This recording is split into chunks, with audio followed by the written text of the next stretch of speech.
The White House signaled it will end the COVID-19 public health emergency this spring. That also means an end to some benefits, but it doesn't mean you should stop paying attention to the virus. Pat Bean has this report. President Biden says the White House emergency declaration will expire after an initial extension into May. The World Health Organization also made a statement this week saying while the global pandemic is not yet over, it is most likely to end this year. But IU's Assistant Director of Public and Environmental Health, Graham McKean, is still concerned. More than 3 years into the COVID-19 pandemic, he says it's hard to know the wreckage left behind. In the last year, there seems to be a lack of surveillance, data, and reporting with clinical cases. Just because it has trended to evolve to be more intrinsically less severe from an acute phase, that doesn't mean that it can't evolve to be more severe in the future.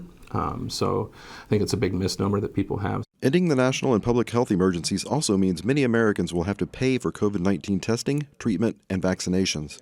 McKean is concerned about equity when it comes to health care in a post-pandemic world, as there were also social safety net benefits provided to several Americans. There was some food stamp benefits that were increased during the pandemic that will decrease when the emergency ends, and a lot of people might actually be kicked off Medicaid when this occurs as well. So we might have millions of Americans losing health care coverage. So I think that's a big concern. Pfizer and Moderna announced commercial prices for their vaccines could be between $82 and $130 per dose. For Indiana News Desk, I'm Pat Bean.